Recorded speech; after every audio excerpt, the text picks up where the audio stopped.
With 3 million members searching, SingleMuslim.com proudly sponsors Single Muslim Live.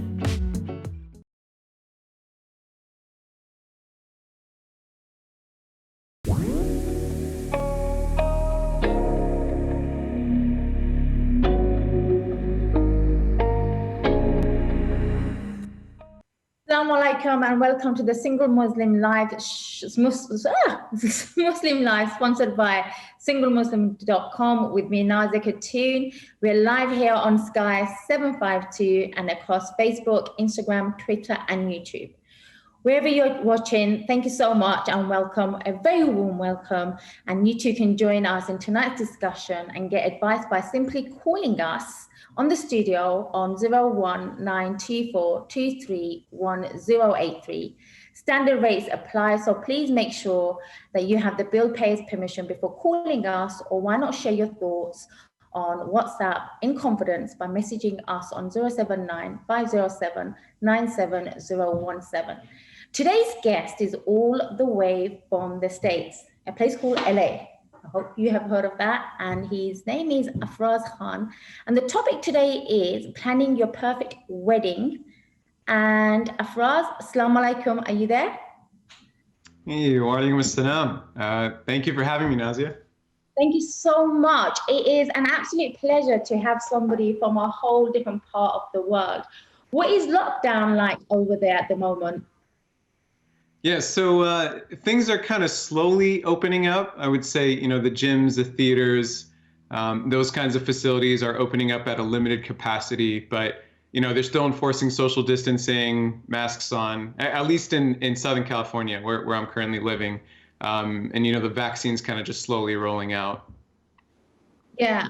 I mean, the wedding scene in the lockdown with the pandemic has been absolutely crazy in London. I'm sure it's the same where you guys are as well. Yeah, so, when the pandemic first hit, all of the, in-person weddings that were scheduled, with our service, all those got postponed.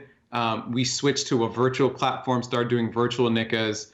But even with that sort of period of time where people kind of stopped getting married when that pandemic first hit, we ended up doing more weddings in 2020 than we did in 2019. So people are still definitely getting married. I think now more so the in-person weddings are starting to resume again. But alhamdulillah, it's been going well.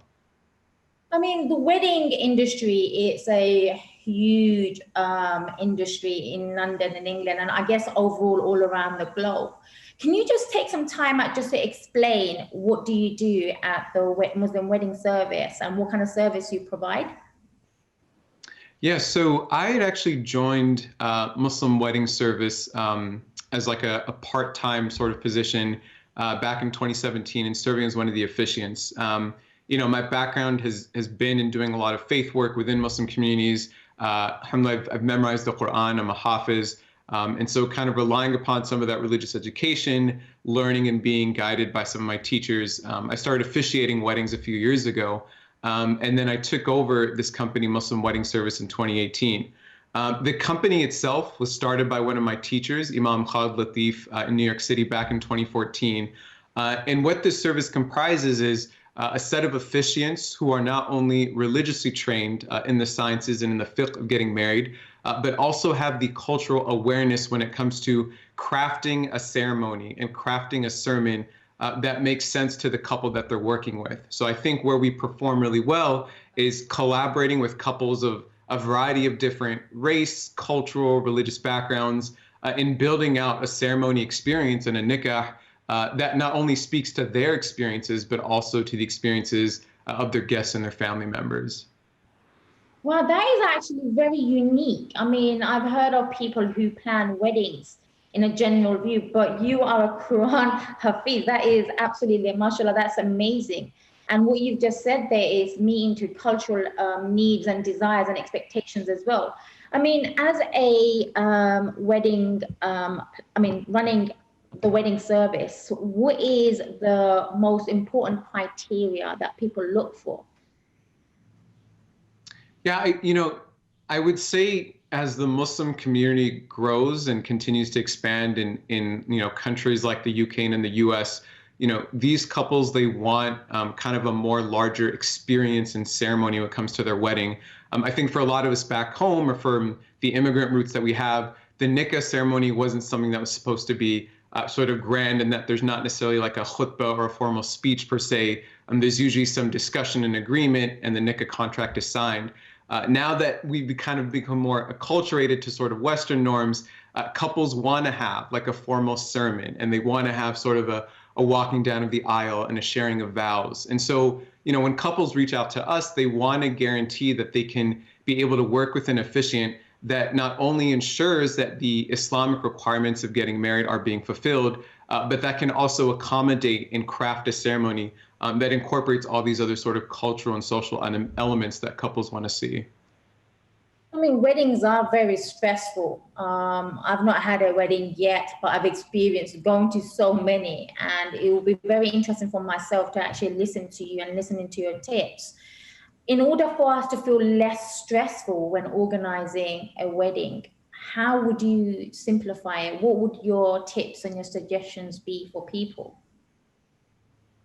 Yeah, so I would say that the biggest thing is having someone that you can trust to walk you through both the fiqh, the requirements of what's needed to get Islamically married, and that also that person can be someone who can help create a ceremony that incorporates those requirements. So I think for our service, what we do well is when couples reach out to us and they submit a booking form, we coordinate and finalize the date, the time, and then we connect them to an officiant. That officiant, and I can speak from personal experience as well, what I do with the couple is I walk them through the requirements of a nikah, right? I talk them through the nikah contract that we provide, and then I ask them when it comes to the ceremony, what themes or topics do you want to have discussed? Are there certain elements of your background, things from maybe your shared experience as a couple that you would like for your audience to know?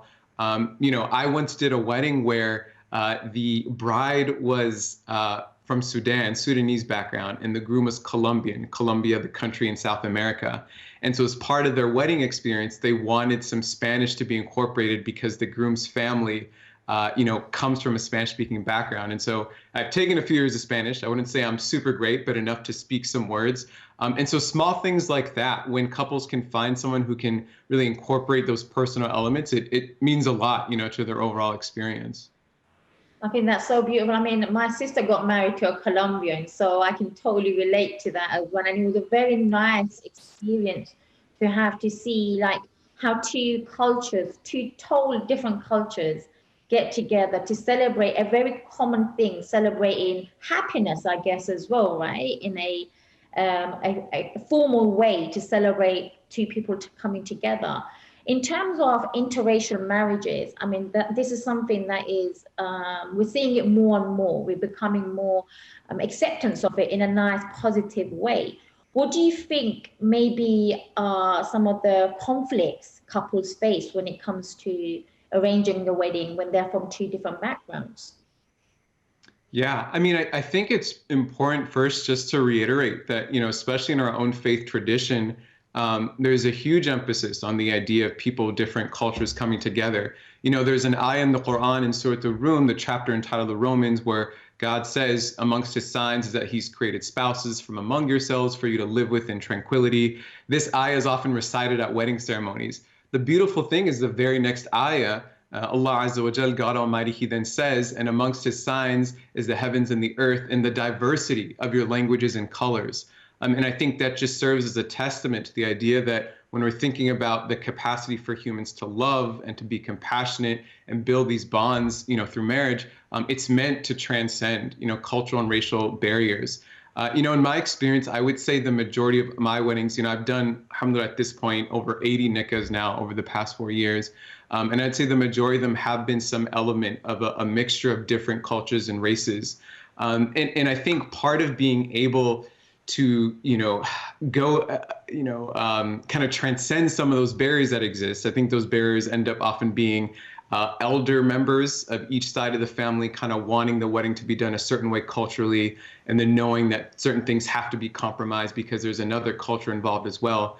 I think for us as officiants and then us as a community to be able to overcome that, is being able to create a ceremony that successfully incorporates all the cultural elements of both sides of the family. And so, to that example that I shared earlier about having different languages mentioned, there was another wedding I did where it was a Pakistani marrying someone from the Dominican Republic. And the Pakistani family was quite traditional. They spoke Urdu. The Dominican family, a lot of them spoke Spanish. I was sort of in the mix where my family's from India. I grew up speaking Urdu. So we ended up having a wedding ceremony where there was not only the Arabic and the English spoken, but also Urdu and Spanish. And so it was an entire nikah comprising 4 different languages being spoken. And so the more that we can get our community to embrace these cultural differences and then uniquely and tactfully, design experiences where you're thinking about, hey, this means a lot to this person in their culture, let me incorporate that as the officiant. And that not only sends a message to the couple, but also to the family that from your position as this Islamic authority, you're validating that sort of cultural specialty or that cultural significance, that family has.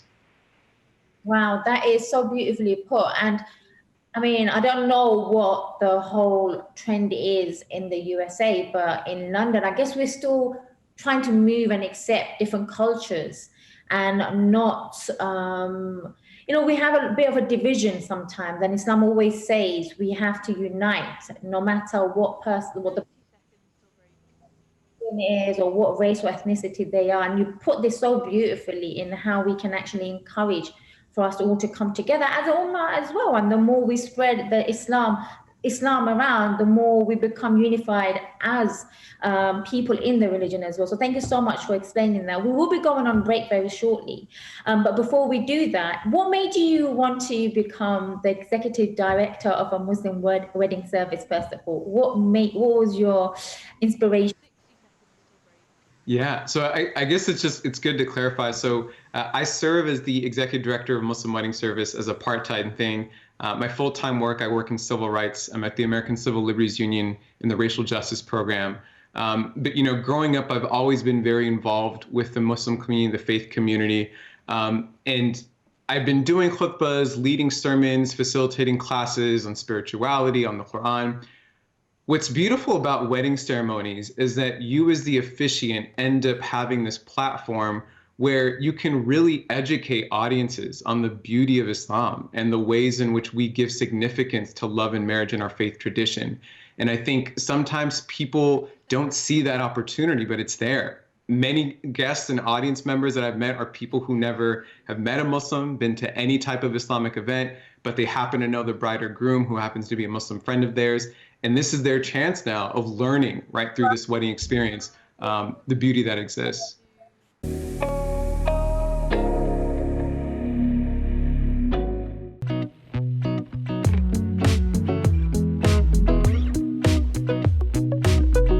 With 3 million members searching, SingleMuslim.com proudly sponsors Single Muslim Live.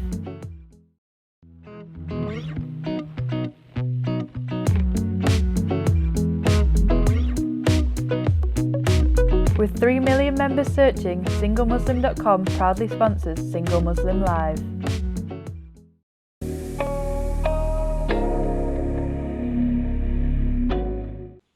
Assalamu alaikum and welcome back. And the topic today is planning your perfect wedding. I don't know about you guys, but I find going to weddings, getting ready for weddings, stressful. I stopped going to weddings. So I'd love to hear your views, your experience, if you've been married, if you are looking to get married, and especially what you're doing with lockdown and this whole pandemic situation. Please make sure you text us or call us on 07950 797 017. And we are joined by Afraz Khan.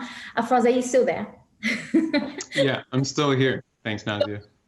Can we just go back to the question before we went on break? What inspired you to become the executive director of a wedding service? Yeah, so, growing up, I had been pretty involved, with the Muslim community, where I was living, was slowly kind of memorizing the Quran, getting more acclimated to the people around me. It was really in college where I started taking more of a role in, serving, the Muslim community through khutbahs, through sermons, through classes, through lectures. And in doing this work, I realized, being able to serve as an officiant is sort of an extension of that community outreach work. I think what's beautiful about Muslim wedding service is and this goes honestly for anyone who officiates a marriage, you end up being given this platform where you can speak to an audience for just about 10, 15 minutes. And in my capacity, it gives me the opportunity to really discuss and share the beauty of Islam and the significance that we give to elements like love and marriage in our faith tradition. So many of the weddings I do comprise audience members who have never met a Muslim outside of the bride or groom. They've never been to any kind of Muslim event. And so when they hear someone like me speak about, the sort of importance of marriage and what role it plays in our faith tradition, it really resonates and connects with them. And that's kind of what we also try to do in Muslim wedding services. We want to be able to provide a ceremony and an experience that can make sense to someone who's never heard anything about Islam, who may come from a different faith background, who may not ascribe to any belief system, because ultimately that messaging and that platform to educate and inform and teach others, that's what really helps make that experience all the more special, both for the couple and then everyone in attendance. And again, I mean, there's so much there. It's fascinating, really, how I never thought about a Muslim wedding service being able to put this information out. And also, I'm just thinking at the back of my head, it's very important for somebody who comes into the faith as a revert, when they're looking to get married, and the importance of it. So you have a very, very key, important role, I guess, as well in this platform. Yeah. And just to clarify, are you talking about a key role in the platform of our company, or? Just as a key role as a person, the message that you have to deliver in the way you deliver it with love and compassion, I guess, right? Yeah. I mean, and I'm sure, Nazia, you can relate to this too, just us as, being a minority, within the countries that we're in, a lot of our ability to thrive and really succeed as Muslims comes from having to, unfortunately the burden does fall on us, but comes from being able to communicate why this is the faith and the sort of belief system that we ascribe to. And so, there is the aspect when it comes to weddings of talking to audience members, but then, as you had alluded to, some of the folks that come to us are reverts, people who have entered into Islam at a later point in their lives. And you as the officiant not only have to, meet their needs when it comes to the wedding ceremony, but they also have loved ones who may not be Muslim. They have family members and parents and relatives who may not be familiar with Islam at all.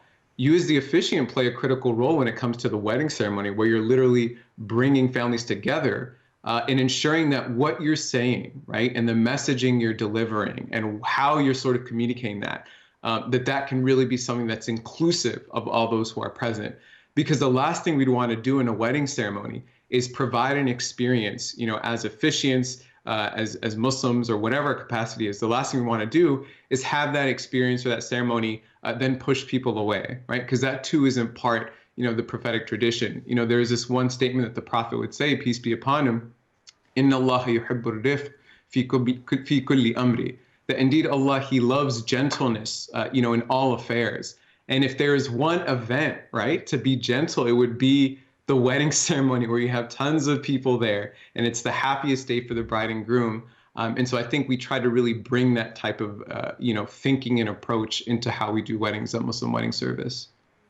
Absolutely, I agree with you. And just going back, today actually is my sister's wedding anniversary, and we've had a lot of messages on our group and just reflecting on the day of the wedding. So this is actually a coincidence. And I just looked at some of the images, and it was actually really wonderful to see. My family is from Bangladesh, and her husband's from Colombia. And how the Colombian side wore our traditional outfits, the abayas, the headscarves on the day of the nikah, and then how we also respected their cultures by doing little small things like having a piñata, the Colombian flag, and it was just so small and unique for both sides. We have, there's always this debate as well, Afraz, about weddings being over-glamorized in terms of how much money we spend. And, weddings can be very costly. Like in the UK, the Asian wedding market is probably worth billions of pounds, just the Asian weddings, because we spend so much on clothes, feeding the guests, doing a showcase for one day, like just making it look so wow. What's your opinion on that? And how can you advise people to be very minimal in this respect as well? Yeah, so I mean, I think it's always, best to just first consult, like, the sort of practice of our prophet, peace be upon him, what the prophetic tradition is. And, obviously there is the element of that weddings are supposed to play, where you're supposed to invite groups of people together. You're supposed to have the sort of large gathering. The degree to which people want to spend money, you have the right, if you have the means, to spend as much as you want. It's obviously not advisable nor recommended to be excessive or lavish to the point that's unnecessary. But what I think has been fascinating about COVID is that COVID has actually made people getting married more accessible. There's two reasons behind that. For one, when you switch to, going from in-person to virtual weddings, right? And now you're literally getting your nikah done through a screen. There are much fewer, I should say, logistical barriers. There's a lot less planning involved. Things are easier to sort of think about, coordinate, and execute. And so I think for that reason, we ended up having more couples who are getting married through us, because they saw all these other barriers that otherwise, may have been deterring them. We got to invite these people. We got to have this kind of venue. Our family's expecting X, Y, and Z to happen. A lot of that just went out the window. And the second reason, then, which is tied to the first, is weddings just got a lot less expensive. I don't need to have to fork over tens of thousands of dollars just to make sure some random family member who I haven't really met feels, that I've done something, grand or worthy. So, with COVID, I feel like it's been a blessing that couples have been able to access, this ability to get their nikah done more easily. There's less pressure from family members and the culture to have to do something lavish when maybe in reality they never wanted to do that to begin with. There's always these funny memes that go around on the Asian pages that say spending 30 grand to feed people that I've never met in my entire whole life. And I guess also in different cultures, from a South Asian background, from a personal experience as well, watching people, there's a lot of pressure as well. Like if you're the eldest of the family or the youngest of the family, there's always this extra pressure and this burden as well on the couples to be able to flash out money that they may not be able to afford. They're in debt, and then they struggle in the wedding as well. On that respect, just on this word called pressure, how would you advise a new couple that are looking to get married to actually stay away from that? How would they handle it? Yeah, so I think the most important thing that I've seen when it comes to like the successful planning of marriages is that the communication just has to remain consistent and constant between the couples and their families. I can, coming from a South Asian background myself, I know there are a lot of different cultural, customs, things to navigate. And sometimes, even when you're forthright and you're honest and saying, hey, maybe I don't want to do all these other things, and there could be pressure from the family where you're like, oh no, they're making me do it, right? And it could be tough. And to a certain degree, you want to respect what your respective families would like to see in a wedding, just out of the sort of, respect that you have for them. But at the end of the day, when it comes to the actual act of getting married, like the beauty of our faith tradition is that getting your nikah done is supposed to be very simple. In terms of just the basics of what needs to be required, you can get your nikah done just in a couple minutes. You just have a couple witnesses, there's the verbal offering and acceptance, and that's basically all you need. And so I think that's helpful just to think about when it comes to how much are we complicating the wedding experience, when in reality what's required from an Islamic lens is actually very minimal and simplistic. And so that could also provide some perspective, when couples are trying to negotiate maybe with their family members and parents, as to what they may choose or choose not to do for the wedding itself. It's very hard, Afraz, I can tell you that. Okay, like especially men, I feel like sometimes they have this, like I say again and again, is this pressure from the family, and then trying to keep everybody happy as well.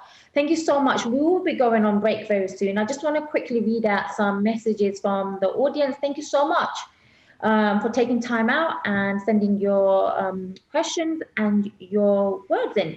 Weddings are very stressful, sister. Thank you so much. I know, and I am looking forward to, as Afraz said, keeping it very simple, just doing the basics of the basics. If you can, like Afraz said, communicate with the family, make sure you have your boundaries, and just make sure you're able to keep yourself happy as well as the family members as well. I am from Bangladesh. Today's topic is very important. Yes, I never realized just how stressful weddings can be. And just talking to Afraz, how much of an impact that can make as well. Afraz, before we go on break, what are your top 3 tips, very, very quickly, for a successful marriage? Let's see how quick you can do this. Yeah. I think one, any type of premarital or newlywed counseling, I think that's key for couples to get to just know each other better. 2, I would say having a clear understanding of your nikah contract, what goes into it, what are the conditions, what have you discussed, and then 3, having an officiant or a trusted community leader who can help guide you through those Islamic questions and also help produce the ceremony. Will you remember those 3 points? Because after we come back from break, we're going to dissect them one by one. On a very special topic today, planning your wedding, things that we have done in the past, we're about to do. Please make sure you share your experiences.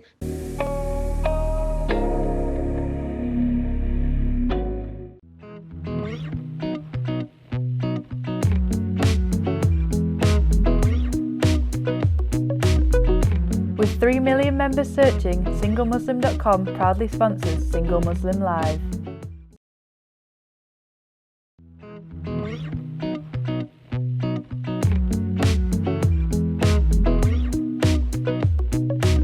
With 3 million members searching, SingleMuslim.com proudly sponsors Single Muslim Live.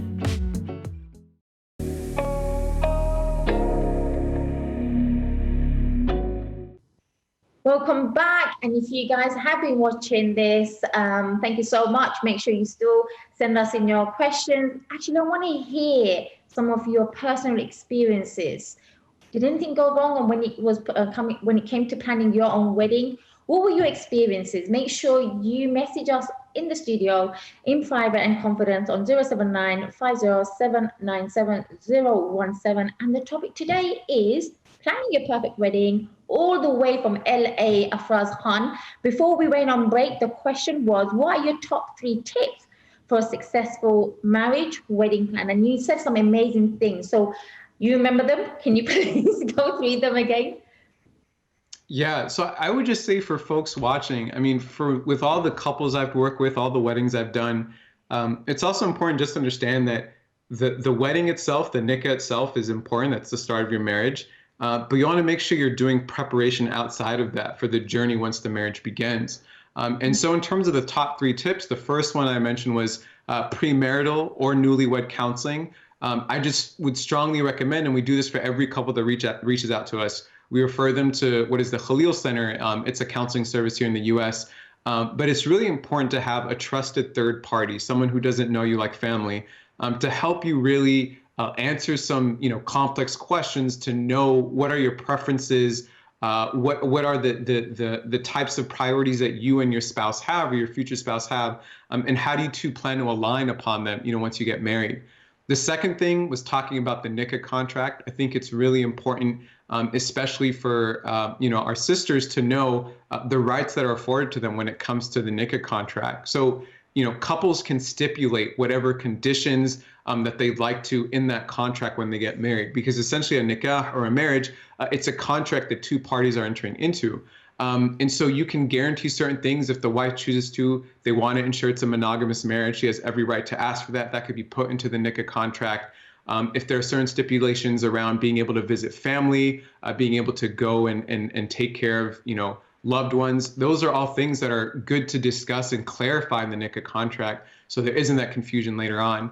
And the third thing I talked about was just having some sort of, whether it's an Islamic scholar or a community leader or someone who's just generally, aware of the fiqh, the Islamic law behind getting married.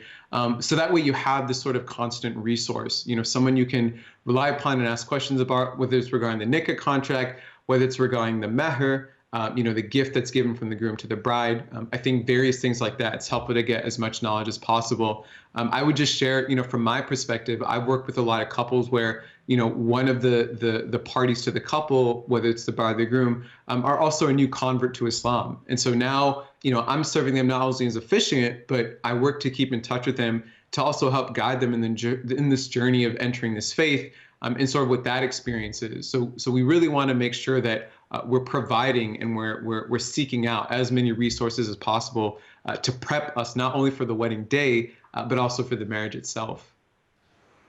I'm sorry if I've got a frown, so I'm actually listening to you with so much focus. I've got a headache now. Honestly, these are very, very important points you've made and things we are actually aware of, but I don't think many people address them, each individual point you've made. And let's begin with the first one, counseling, therapy work, right from the beginning. That is the most important thing you as a couple can do, because it's hard enough trying to navigate life on your own. And then all of a sudden you're getting married. Nobody gives you a manual to say, hey, this is what you do. What do you do in times of anger? You're getting to know each other. It's still very raw. And in the first 6 months, I guess, or is it 6 months? I don't know, the honeymoon period. And then you start knowing one another and it's just like, okay. But if you did something right at the beginning, it just means you're more in tune with yourself and the other person as well. So that is a very important point to make. We have a few questions, Afraz. So thank you to the caller, the person who messaged this in. My question is, what is Los Angeles, the city of angels, like? And if you have been to New York City, and what is it like? Which city is better? Right, because I'm talking to folks from the UK. Yeah, so I grew up in Los Angeles. I was born and raised here. It's a beautiful place, bright and sunny most of the year, great weather. Alhamdulillah, I had the chance to go study at New York University, for my undergrad, for my bachelor's. So I moved to New York. I'd actually never visited the city, but I was like, let me just jump in, try a different sort of, pace of life. New York definitely has its own charm.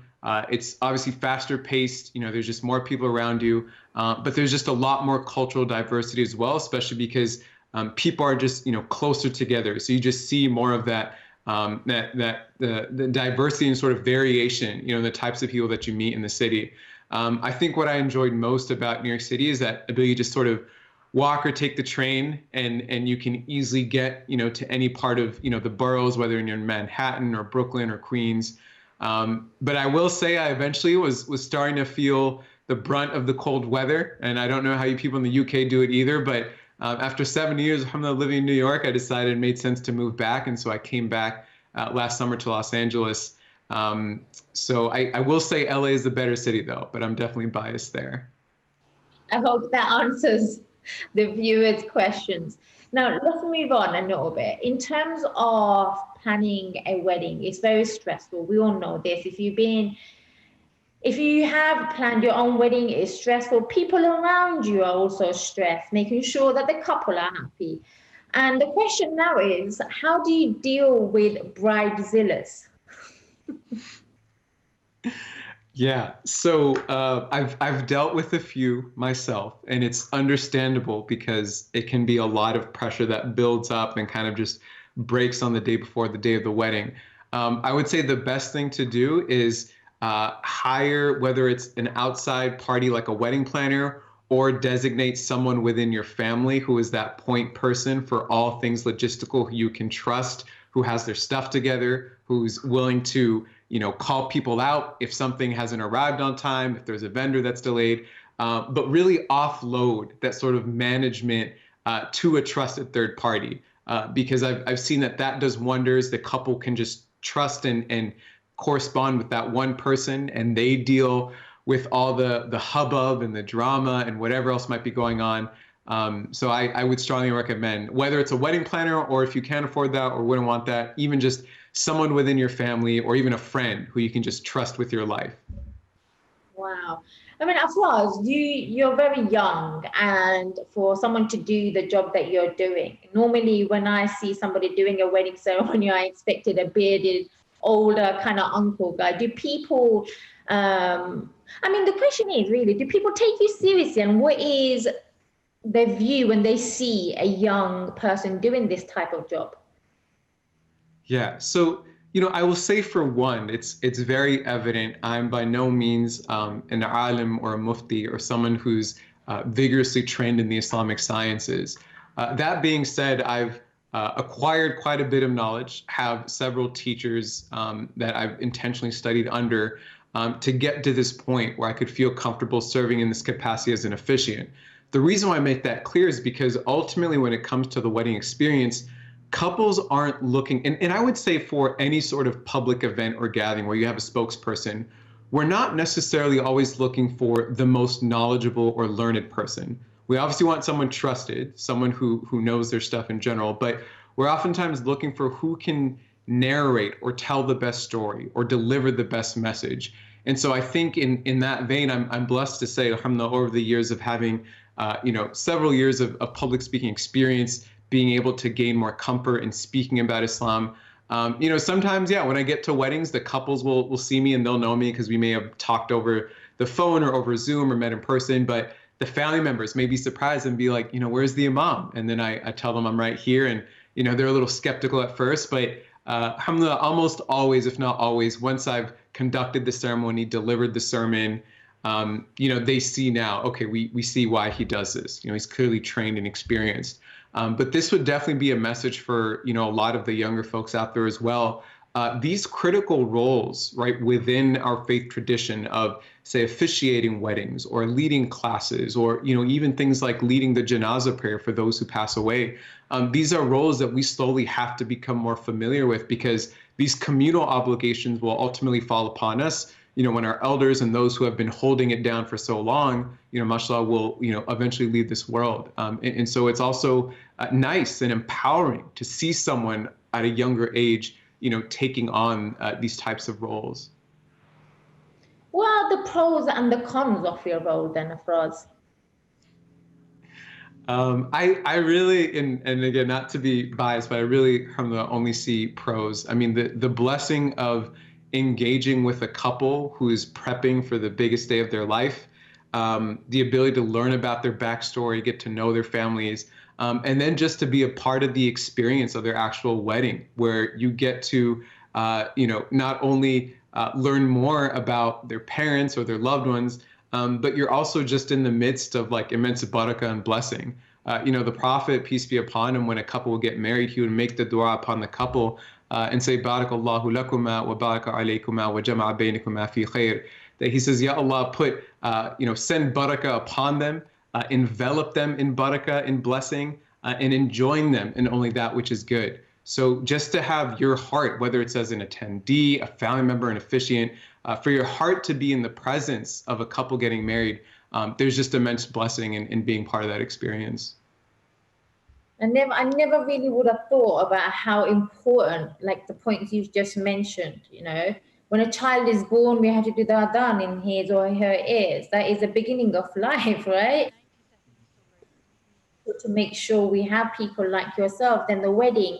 Again, and because I'm not married, I've not had that experience, and I'm sure people who have, they can appreciate this so much, even if it's for a day, even if it's for an hour. It's just that person keeping that bond and making people see beyond the marriage itself and for the rest of their life. So subhanallah, you're doing an amazing job. It's a very crucial job, and the fact that you're very young as well, you're doing this. So may Allah reward you for on a short break. Please make sure you come and join us on the last segment on this beautiful topic, joined by our amazing guest all the way from the USA. It's 1 o'clock over there, I think, or 2 o'clock, and it's bedtime here. But if you are watching, this is worth waiting for. We would love to hear from you. Make this amazing for us. Let's end the last 15 minutes with some juicy stories about your wedding and how you planned it. I would love to hear from you guys from different backgrounds. Let's get together here and just make sure you tune in and message us on 079 797 017, and we shall see you very shortly, and we will be coming back and addressing your questions. And this time I'm going to be asking Afraz about mixed race couples.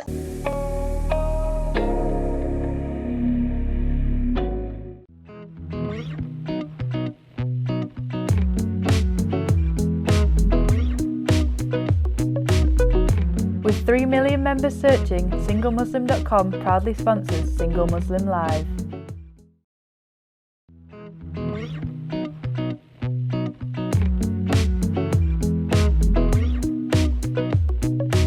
With 3 million members searching, SingleMuslim.com proudly sponsors Single Muslim Live.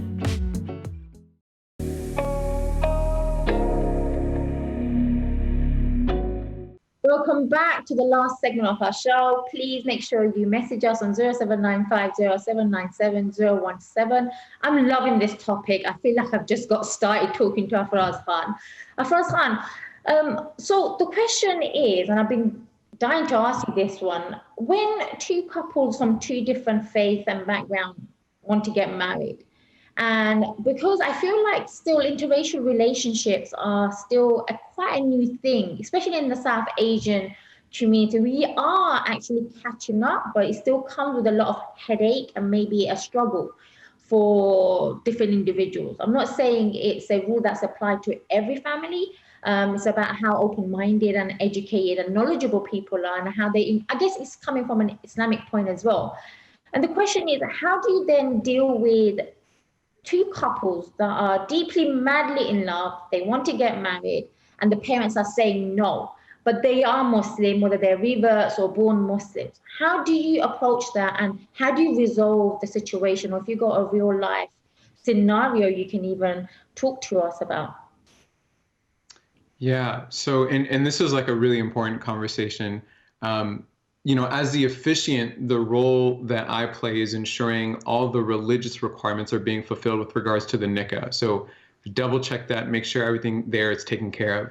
When it comes to the differences that family members may have with regards to the cultural or racial, you know, differences between the bride and groom, there's not a whole lot as the officiant can do, because those are personal family matters that the couple has to really negotiate with the families have to discuss amongst themselves. It's hard to really play any sort of mediating role when you're the officiant. And so I tend to stay away from that. But I've seen couples go about it in sort of unique ways. I think the underlying concern that oftentimes family members or elders may have when it comes to intercultural, interracial marriages is that there is that lack of trust or understanding that they may have with that person who's coming from a different culture, that person might not understand how we do things, or our social customs, or how we go about, you know, when it comes to like household types of things. And so building that trust is incredibly important. I remember one couple I worked with, what they did is that they spent, you know, almost an entire year between getting engaged and the actual nikah, in which each person in the couple met with the other person's family members, their cousins, extended relatives, anyone who sort of played a role in that person's life. And so given that time, they slowly were able to build a bond, each of them with the other person's family, and kind of overcome some of those differences in culture and in mother tongue and language and all of that. So I would push couples to really think creatively. You know, we're on the cusp of this interesting time as, you know, Muslims in these countries where we are experiencing interracial, intercultural marriages, which is a beautiful thing. We have to really deepen and build that foundational trust for our elders, for our loved ones, to really see that, you know, there isn't anything harmful in this. There's going to be a bit of a learning curve, some acclimating, no doubt. But also once you build that bond, you know, there's also just that trust that can overcome, you know, those sort of perceived differences.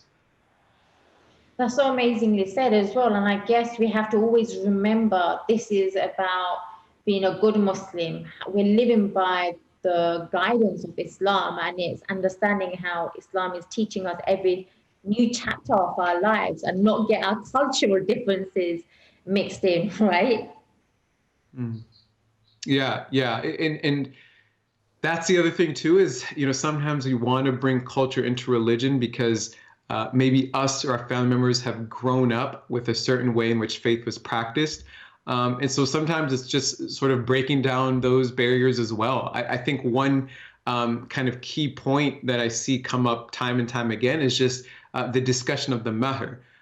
So for people who don't know, one of the requirements to get married in Islam is that the bride is supposed to gift the groom is supposed to gift the bride, something of value, right? Whether that's some jewelry, some cash, a skill, it could be anything. But the Maher is meant to be agreed upon strictly between the bride and the groom as to what the groom will gift her, right? That's meant to be her solely. Oftentimes in the cultural tradition, we see the families getting involved in the discussions of the Maher and what the family wants the groom or the groom's family to give to the bride or the bride's family. And none of that's supposed to happen. It's strictly what the bride wants, what the groom can deliver, and what they ultimately agree upon. So really, as we gain more knowledge and familiarity with the sort of foundational Islamic principles of marriage, we can also sort of dispel some of those maybe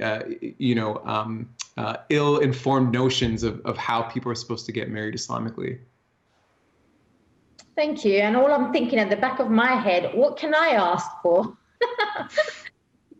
A zoo, an animal, or something? No, it's got to be a bit more substantial than that. Thank you for the reminders, actually, as well. We have a few questions. I reckon this is from a man. What's the best way to DM a Muslim lady on the online platform, in the way of DMing someone or approaching somebody on a dating platform, wedding platform, I guess, marriage platform, sorry? What would your advice be to a brother? Yeah, so I'll make it clear that as a wedding service and as an org, we strictly deal with couples who have already found someone. So I don't have too much knowledge when it comes to finding your partner. But what I have heard from trusted sources and from teachers of mine is that if there is someone of interest, just be upfront and direct and straight about it. There's no point leading someone on or making things ambiguous. The earlier you can make your intentions clear, the earlier they'll also know. So that way, there isn't any misunderstanding as to why you guys are talking, or whether it was just like a small fling, or whether someone was actually serious about, seeking a person out for the sake of marriage. Yeah, just don't do anything stalkerish, because that's not acceptable nowadays. Okay. Oh, yeah. We have a few more minutes left, and I think this leads us on to the next question in a beautiful way. And it's ironic because we are literally on a technology platform, and isn't it wonderful? We're all connected around the world as well. And social media has been a subject, a topic for many, many things. And I think we discussed this a couple of weeks ago, maybe even last week on this marriage talk. Do you think social media has affected modern day marriage within the Islamic community? Yeah, one of my teachers actually said, and this is the advice that he gives to couples getting married. He said, don't publicize your marriage on Facebook. Just don't post about it at all on social media. And I think there's true hikmah, there's true wisdom to that. Obviously it's a celebratory time. People want to share this blessed moment in their lives, and you have every right to, right? There's nothing impermissible or forbidden about just posting pictures with you or your loved one about your wedding day. But the reason why now there's this sort of advisement or recommendation to not really post too much, if not anything at all, is to not attract unwanted attention and things like envy and jealousy that naturally fester when it comes to people scrolling online. And it's tough. It's a tough world to be in, where sometimes you want to share something, but you're also hesitant to because you're not sure how to be received. But it's definitely safer not to share as much. That would be my recommendation, just so that you're not attracting too much attention in a way that might harm you or could just present bad vibes to you later on. And I think on that, just staying on that, it goes for anything in life. We have accessibility to people's lives on a platform, on a screen. And the discussion was when two people, couple goals as we have it, and we see this is a trend, like Muslim couples showing up, doing couple goal challenges, couple goal poses and everything. And the message really is, we don't know the 24 hours. We don't know what the relationship is like. And if we just see one post, one video, that people actually think this is what they want and try to copy, I guess. They want the glamorized wedding, they want the glamorized wife, the glamorized husband. In your opinion, how harmful is that then? Yeah, I've actually met, with people who have built social media accounts around their lifestyle or around them being married to someone and around, being in this relationship. And I've heard time and time again is that the more you post yourself, the more you start stressing yourself out and trying to maintain the standard of how your marriage or your couple, your relationship appears online, because that isn't the reality in life. There are the bad days and the down days. So it's also led to more pressure on the marriage when there's this kind of constant need because of the, need to produce more content where we have to continue to appear in this sort of like happy or joyous state, even when we're not. So again, you're definitely saving more. You're saving yourself from that additional stress or anxiety when you just share less about your life. We're nearly coming to a close of the show. I want to ask you, just as a reminder and very briefly, what is the importance of marriage in Islam again? Yeah, so getting married is part of the prophetic tradition. It's part of the Sunnah, and as we know, the famous hadith where the Prophet, peace be upon him, he says that half of our deen or half of our faith is in getting married. Now, that's not to say for people who are unable to get married, who have been looking and can't get married, that their deen is incomplete. What it's saying is that there's immense power when it comes to how we understand our faith and how we understand God, Allah Azza wa Jal, when we experience a marriage. I think a prime example is, we understand love through experiential learning, right? We don't just get born into this world and know what does it mean to feel loved. No, we have parents, family members, relatives who sacrifice for us, they care for us, they comfort us, and we start to know what does it mean to feel loved and validated. And that helps inform our understanding of who God is when he says amongst his 99 names that he is Al-Wadud, he is the source of love.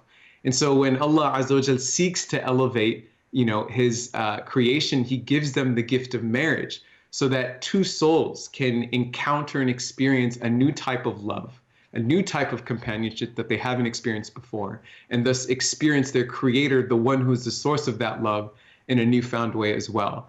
So there is immense barakah in being able to, partake in that relationship, in that marriage. I also make dua that for those who are looking, right, that Allah make it easy for you. If you intend, right, to get married and there's challenges and difficulties, all of that is known to the one who is all aware. And so we just pray that those, barriers are made easier. Thank you so much, Afraz. It's been so informative. Honestly, I have learned so much, and I've just paid attention to some of the things that you said. That is really important. And I've never actually really thought about these big small things. So thank you so much once again, and for being an amazing guest. It has been a pleasure having you on. If you have any questions, please message us.